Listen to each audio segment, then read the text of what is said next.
জয় যিশু। গীত সংহিতা 22 অধ্যায়। গীত সংহিতা 22 অধ্যায়। খ্রিস্ট ভক্তদের স্মৃতিতে এই গীতটি পবিত্রতা বিজড়িত, কারণ এই গীতটির প্রথম লাইনটি খ্রিস্ট ক্রুশ থেকে উচ্চারণ করেছিলেন। খ্রিস্টের আত্মা ভাওবাদীদের মধ্য দিয়ে সাক্ষ্য বহন করেছিলেন। এই গীতটি পুরাতন নিয়মের ভাববাণীর মধ্যে শ্রেষ্ঠ বাণী, যা অত্যন্ত স্পষ্ট রূপে ও পূর্ণরূপে খ্রিস্টের দুঃখভোগ ও গৌরবের চিত্র প্রকাশ করেছে। এই গীতটির অনেক অংশই আমরা দাউদ সম্পর্কে বা অন্য ঈশ্বর ভক্ত সম্পর্কে প্রয়োগ করতে পারি না, কেবলমাত্র খ্রিস্ট সম্পর্কেই প্রয়োগ করতে পারি। তবুও মনে রাখা প্রয়োজন যে গীত রচক নিজে তার জীবন এমন বিষাদময় অবস্থায় পতিত হয়েছিলেন যে খ্রিস্টের আত্মা গীত রচকের ভাষার মধ্য দিয়ে নিজ সাক্ষ্য বহন করেছিলেন। এই সাক্ষ্য এত জোরালো যে এমনকি সুসমাচারগুলিও খ্রিস্টের দুঃখভোগ সম্পর্কে এত জীবন্ত বর্ণনা দিতে পারেনি।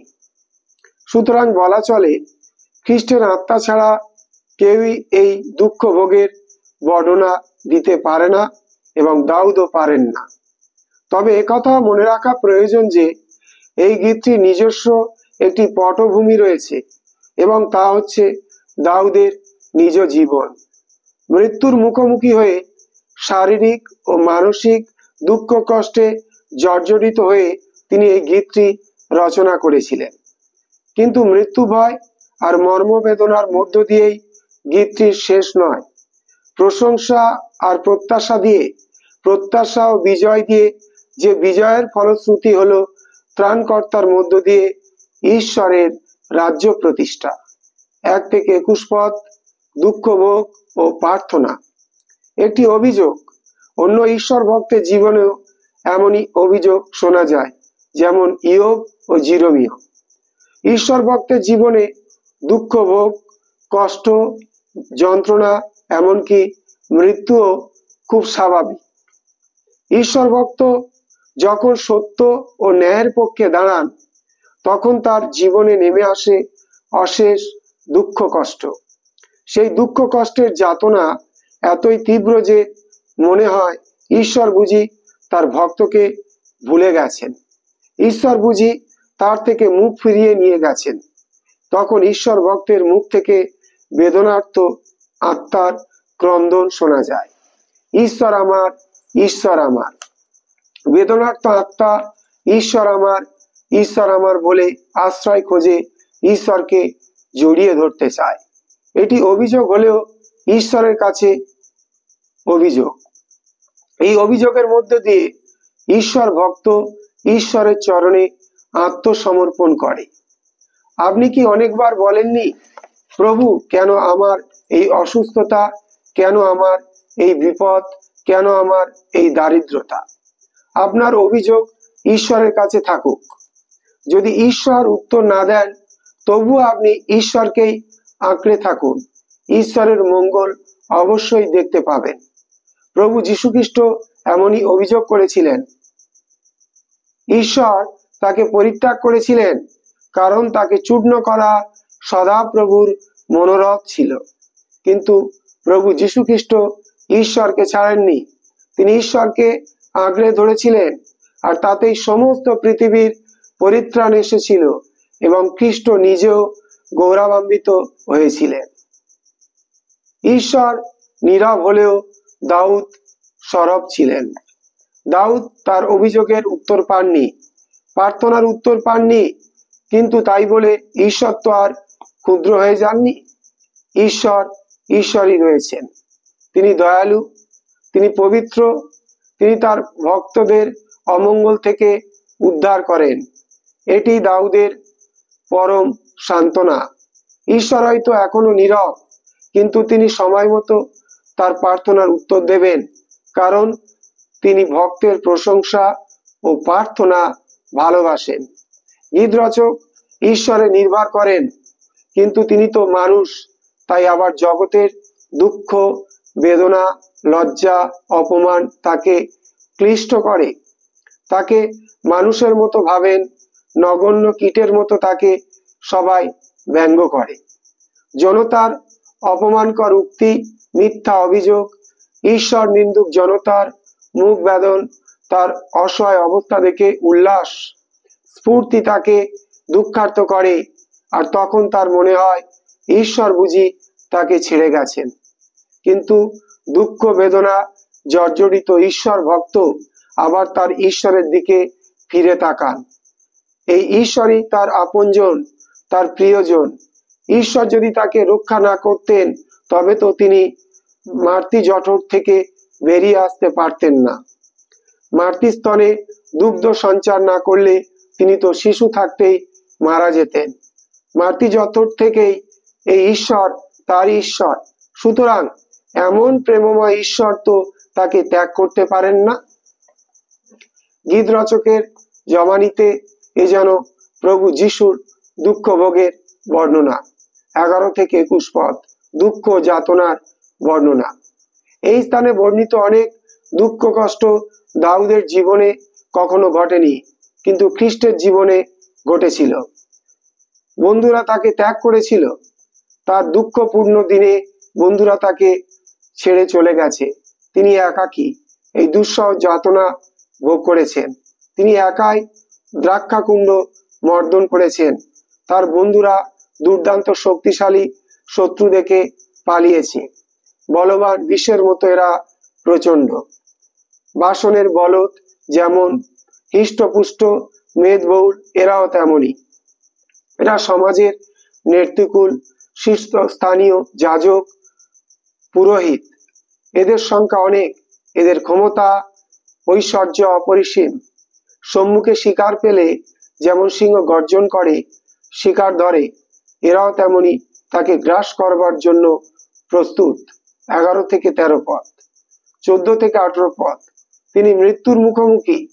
রাজা দাউদ তার অনাগত বংশধর মহান রাজা খ্রিস্টের দুঃখভোগ ও মৃত্যুর কথা স্মরণ করে পবিত্র আত্মার আবেশে যেন এই অংশটুকু রচনা করেছেন। ক্রুশারোপিত খ্রিস্টের এমন নিখুঁত বর্ণনা পুরাতন নিয়মে কেন নতুন নিয়মের কোথাও পাওয়া যায় না। তাকে ক্রুশে দেওয়া হয়েছে। নিদারুণ যন্ত্রণা ও দুঃখ ভোগ নিয়ে তিনি মৃত্যুবরণ করেছেন। পাপের দণ্ড থেকে তা আমাদেরকে মুক্তি দেবার জন্যই তিনি যন্ত্রণাদায়ক মৃত্যুবরণ করেছেন। জল যেমন যেদিকে খুশি ঢালা যায়, তেমনি খ্রিস্টকে নিয়ে তারা যা খুশি তাই করেছে। এইসব নির্যাতনের মুখে খ্রিস্ট প্রতিবাদহীন, নির্বিকার, কারণ তিনি মৃত্যুর হাতে নিজেকে সমর্পণ করেছেন। ক্রুশের উপরে ঝুলন্ত দেহ, প্রচন্ড ভাবে দেহের সমস্ত অস্থি যেন স্থানচ্যুত হয়েছে। শাস্ত্রের কথা মতো কোনো অস্থি হয়তো তার ভাঙেনি, কিন্তু অস্থির সন্ধিচ্যুত হওয়ার যাতনা খুবই কষ্টকর। মানুষের পাপ পূর্ণ পাষাণ হৃদয় যেন বিগলিত হয়, সেজন্য তিনি মোমের মতো গলিত হচ্ছেন। পাপের প্রতি ঈশ্বরের প্রচন্ড ক্রোধের উত্তাপে তার জীবনের শেষ রক্তবিন্দু নিঃশ্বসিত হয়েছে। মানব দেহের জলীয় অংশ শেষ হওয়া, মৃত্যু ঘনিয়ে আসা। তার জিহ্বা তালুতে লেগে গেছে, তার মৃত্যু সন্নিকট। ঈশ্বর তার মৃত্যুই চান যেন পাপের পূর্ণ প্রায়শ্চিত্ত সাধিত হয়। কারণ খ্রিস্টকে ক্রুশারোপিত করেছিল।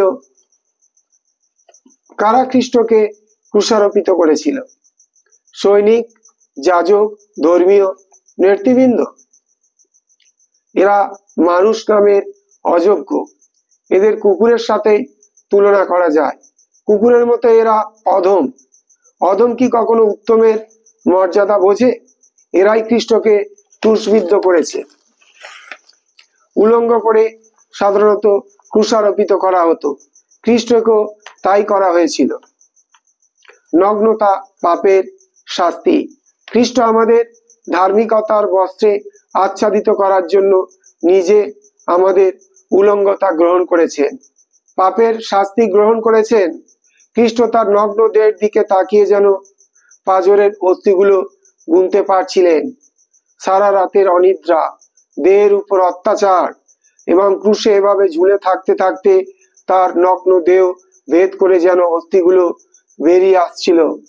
তার প্রতিটি অস্থি যেন গোনা যাচ্ছিল, কিন্তু এ দেখে তাদের কোনো করুণার উদ্রেক হয়নি।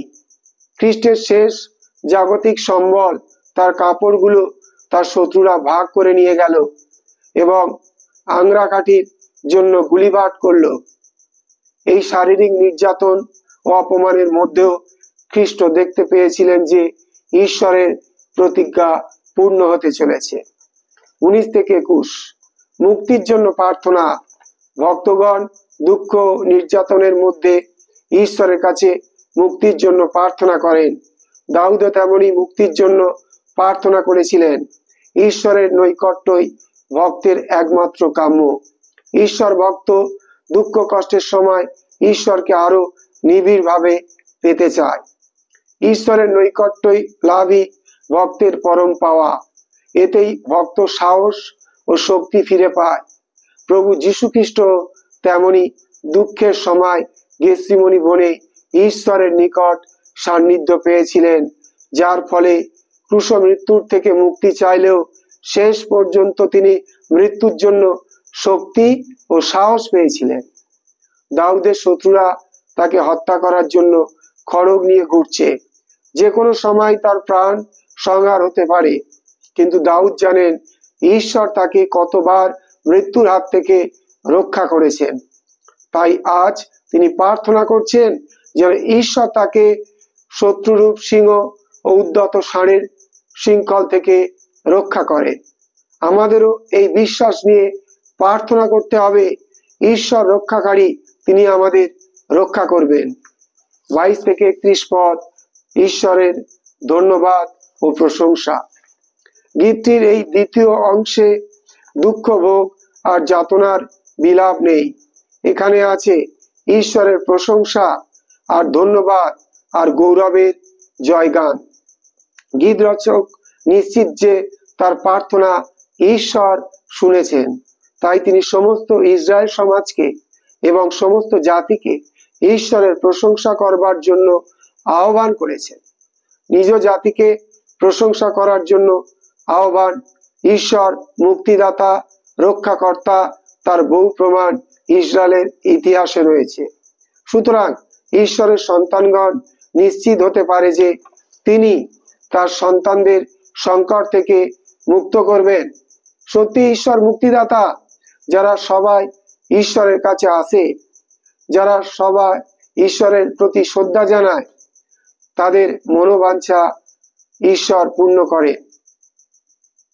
তাদের ক্রন্দন ঈশ্বরকে করুণাবিষ্ট করে। তাই গীত রচক নিবেদন করছেন তার স্বজাতির কাছে, যাকবের বংশধরদের কাছে, ইসরায়েলের কাছে, যেন তারা ঈশ্বরকে ভয় করেন এবং ঈশ্বরের কাছে এসে তার প্রশংসা ও ধন্যবাদ ও আরাধনা করেন। খ্রিস্ট আমাদের মুক্তিদাতা, সেজন্য তিনি আমাদের প্রশংসা ও ধন্যবাদ পাবার যোগ্য। আমাদের উচিত সশ্রদ্ধভাবে ও সবাই তার প্রশংসা ও ধন্যবাদ করা। 27 থেকে 31 সর্বজাতিকে প্রশংসার জন্য আহ্বান। যারা ঈশ্বরের এই মুক্তিদাতা রূপের পরিচয় পেয়েছে, তারা শুধু নিজেদের মধ্যে ঈশ্বরের প্রশংসা আর ধন্যবাদ সীমাবদ্ধ রাখতে চান না। তারা চান ঈশ্বরের এই মুক্তি যেন সর্বজাতির কাছে পৌঁছতে পারে এবং সর্বজাতি তার কাছে এসে প্রশংসা ও ধন্যবাদ দিতে পারে। গীত রচক চান যেন সর্বজাতি ঈশ্বরের শক্তি, পরাক্রম ও দয়ার কথা জেনে তার কাছে এসে নত জানু হতে পারে এবং তার কাছে আত্মসমর্পণ করতে পারে, কারণ একমাত্র ঈশ্বর ছাড়া আর কোনো ঈশ্বর নেই। সুতরাং এই ঈশ্বরই একমাত্র আরাধনার পাত্র। দাউদ দেখতে পেয়েছিলেন এমন সময় আসবে যখন ঈশ্বরের রাজ্য পৃথিবীর এক প্রান্ত থেকে অন্য প্রান্ত পর্যন্ত প্রতিষ্ঠিত হবে। অনাগত ভাবী বংশধরেরাও প্রভুর এই রাজ্যের প্রজা হবে। সেই রাজ্যে দুঃখী, কাঙাল, অসহায় সকলেই ঈশ্বরের আশীর্বাদ লাভ করবে। যারাই নম্র হয়ে নত হয়ে তার কাছে আসবে, তারাই মুক্তি পাবে, তারাই অনন্ত জীবী হবে। এই গীতটি যেমন খ্রিস্টের দুঃখ ভোগের করুণ সঙ্গীতের মূর্ত, তেমনি এটি খ্রিস্টের বিজয় সঙ্গীতেও মুখরিত। খ্রিস্ট মৃত্যু দ্বারা যে বিজয় অর্জন করেছিলেন তারই জয়গানে গীতটি শেষ হয়েছে। খ্রিস্ট স্থাপিত রাজ্যের সীমা পৃথিবীর প্রান্ত পর্যন্ত ব্যাপ্ত। খ্রিস্টের নাম জগতের সবচেয়ে শ্রেষ্ঠ নাম। এই নামের প্রশংসা জয়গান আমরা আজীবন কাল এই পৃথিবীতে গেয়ে যাব। যখন আমাদের মৃত্যু হবে, এই জয়গান আমরা স্বর্গে গিয়ে গাইব, আর আমাদের বংশধরেরা তখন পৃথিবীতে এই জয়গান গাইবে। জয় যিশু।